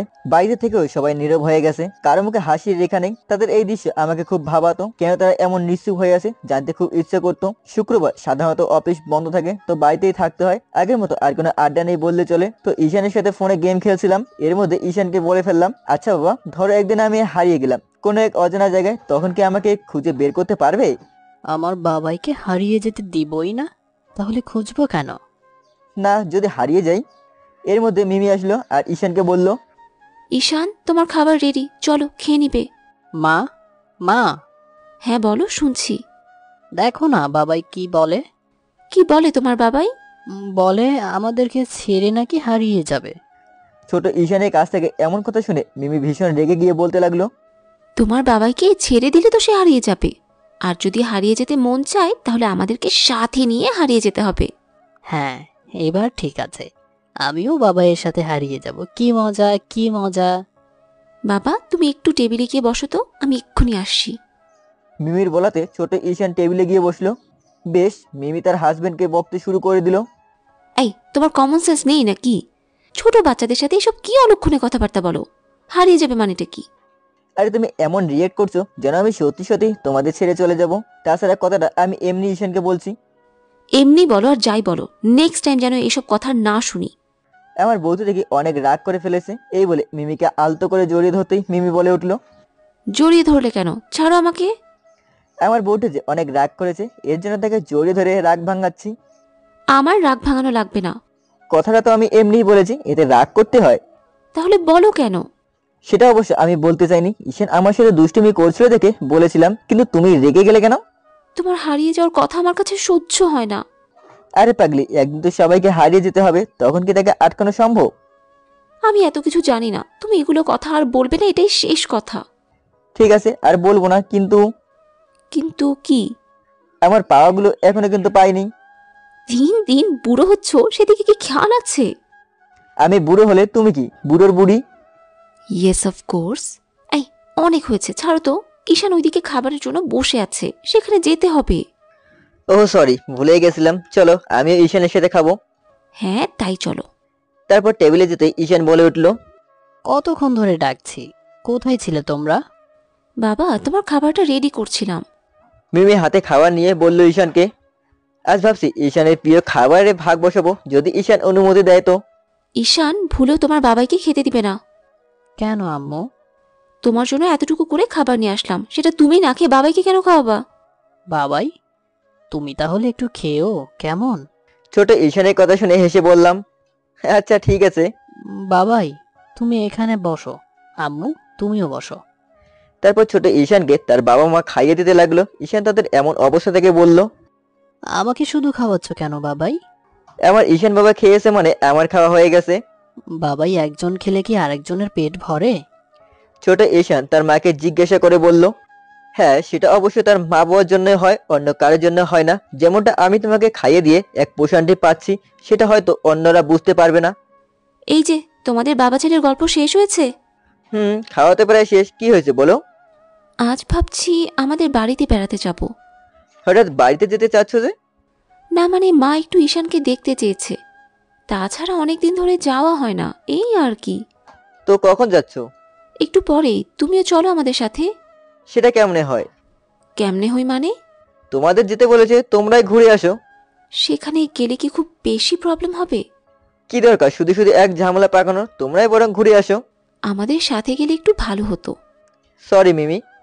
তারপর মিমি কোনো কিছু না বলে রেডি হয়ে ঈশানকে নিয়ে তাদের বাসায় গেল। আজ অনেকদিন পর মিমি তাদের বাসায় যাচ্ছে, মনে এক আনন্দের বন্যা বইছে। 2 ঘন্টা জার্নি করার পর মিমি তাদের বাসায় পৌঁছলো। মিমি কয়েকবার দরজায় নক করার পর তার মা দরজা খুলে দিয়ে মিমিকে আর ঈশানকে দেখে তার মা আনন্দে বলে উঠল, মিমি মা আমার, কেমন আছিস? হ্যাঁ ভালো, তোমরা সবাই কেমন আছো? হ্যাঁ আমরা সবাই ভালো। আগে ঈশান নানু ভাইকে আমার কাছে দে। এই বলে মিমির মা ঈশানকে কোলে নিল। মা, বাড়িতে তো দেখছি অনেক কিছুই পাল্টে গেছে। কিছুই পাল্টেনি, অনেকদিন পর আসলি তো এর জন্য এরকম লাগছে। হঠাৎ মিমির মা বলে উঠল, রনি কি আগের মতোই বোকাটে আছে নাকি তাকে আরো টাইট দিতে হবে? না মা, ও এখন অনেক ভালো হয়ে গেছে। ভালো হয়েছে সত্যি বলছিস নাকি তাকে ভয় পাচ্ছিস? না, ভয় পাচ্ছি না। তাহলে সত্যিটা বলছিস না কেন? মা, আমি কল্পনাও করিনি যে তাকে এইভাবে শাস্তি দিতে পারবো। তুই কি সত্যিই তাকে শাস্তি দিয়েছিস? হ্যাঁ মা, একটু না অনেক। কেমনে দিলি একটু বল তো। শুনো তাহলে। মিমি এই বলে সেখানে শুরু থেকে শেষ পর্যন্ত যা ঘটেছে সেটা তার মাকে বলল। তার মা শুনে অবাক হয়ে বলল, কি বলছিস এসব? হ্যাঁ মা, সত্যি বলছি। নিজের আপনজনকে কেউ এভাবে কষ্ট দিতে পারে? প্রথমেই ভেবে নিয়েছিলাম আমার প্ল্যানে কিছু করতে পারবো না, কিন্তু যেই দেখলাম ওর পরিবার ওকে সাপোর্ট দিচ্ছে না, সেই সুযোগে আমি আমার প্রতিশোধ ভালোভাবেই নেই। এমনটা তো কখনো ভেবে দেখিনি। আমিও ভাবিনি, কিন্তু কিন্তু কি? মাঝে মধ্যে ওর দিকে তাকালে নিজেকে কেমন অপরাধী মনে হয়। যদিও সে একটা অন্যায় করে ফেলেছে, তারপরও আমার কেমন জানি মনে হতে লাগলো আমি তার প্রতি শাস্তিটা একটু বেশি প্রয়োগ করে ফেলেছি। তুই একদম তার সঠিক জবাব দিয়েছিস। না মা, তুমি ভুল বললে। তাছাড়া আমাকে এখনো অনেক ভালোবাসে। আফসোস সেটা বেশি দিন আর টিকবে না। এই বলে মিমি তার মাকে জড়িয়ে ধরে কান্নায় ভেঙে পড়লো। হঠাৎ তার মেয়ের কান্না দেখে ঘাবড়ে গিয়ে জিজ্ঞেস করলো, কি সব বলছিস? টিকবে না মানে? মা, তোমার মনে আছে একটা সময় ওকে কত অভিশাপ দিয়েছি? হ্যাঁ, তা তো রাগের মাথায় বলেছিলি, কিন্তু তুই এসব এখন বলছিস কেন? মা, আমার দেয়া অভিশাপ যে তার লেগেছে। তুই এগুলো কি বলছিস? আমি কিছুই বুঝতে পারছি না। মা, ও আর বেশি দিন বাঁচবে না। বাঁচবে না মানে? তার কি হয়েছে? ডক্টর বলেছে ওর নাকি ব্রেন টিউমার হয়েছে। সেটা অবশ্য এখনো জানে না, নয়তো ভেঙে পড়তো। শুধু আমরাই জানি, কিন্তু তাকে বুঝতে দেই না যে তার ব্রেন টিউমার হয়েছে। হঠাৎ তার মেয়ের কাছ থেকে এমন কথা শুনবে সেটা কল্পনা করতে পারেনি। তারপর নিজেকে সামলে নিয়ে তার মেয়েকে বলতে লাগলো, মা তুই সত্যি বলছিস? হ্যাঁ, ও যদি আমাকে ছেড়ে যায় তো আমি কিভাবে একা জীবন পার করব? তাছাড়া ওকে যে এখন খুব ভালোবেসে ফেলেছি। একটা কথা কি জানিস মা, মানুষ যতই অপরাধ করুক না কেন, তাকে মন থেকে কখনো অভিশাপ দিতে নেই। আজ তার প্রমাণ পেলে তো। সারা জীবন এখন সেই ভুলের মাসুল দিতে হবে। তারপরও মা চেষ্টা করে দেখ, যদি মহান আল্লাহ তাআলা একটু ফিরে তাকায়। দোয়া করো যেন তার রোগটা মহান আল্লাহ তাআলা নিরাময় করে দেন।